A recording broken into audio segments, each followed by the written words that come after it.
This has been a press briefing by the Commissioner of Police, FCT, today, 1st of August, 2025. Ladies and gentlemen, it's indeed with a heavy heart that I brief you today on an unfortunate incident that led to the untimely death of a caregiver and a child entrusted in care.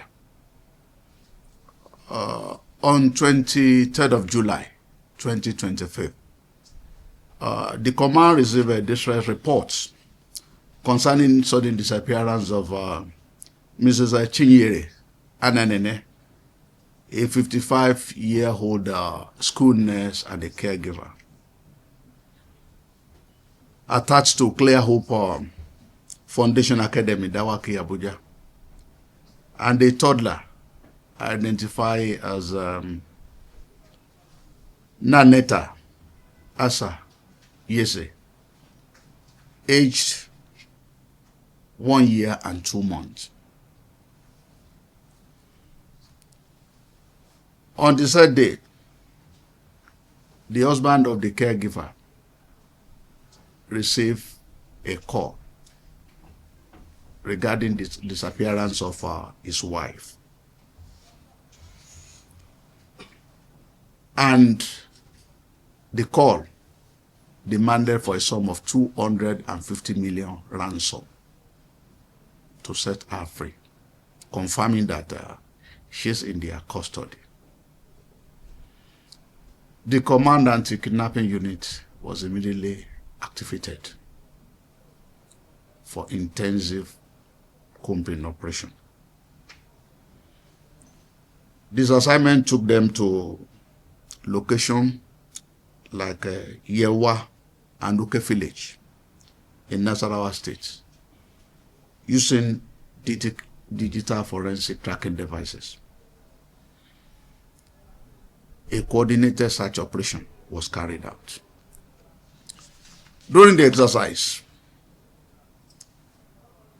the team covered a distance of over 300 kilometers in the forest, taking them more than 17 hours of operation.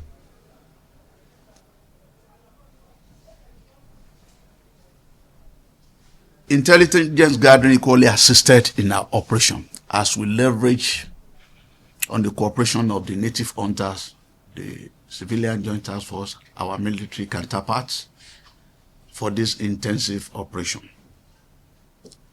Eventually, one David Moses, a security man attached to the said school, who was initially believed to be a victim of the kidnap, was arrested.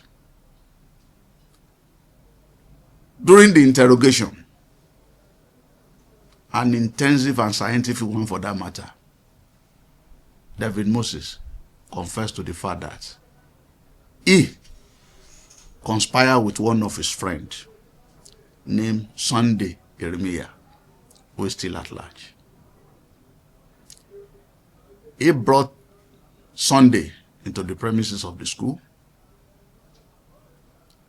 hid him inside the bathroom of the school, waiting for the opportunity to strike. At the end of the day, the security man was able to lure the caregiver into the restroom of the school,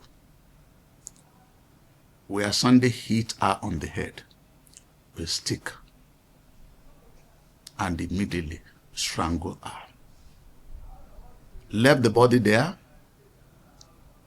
and went for the toddler. Took the toddler into the toilet as well, killed the baby there.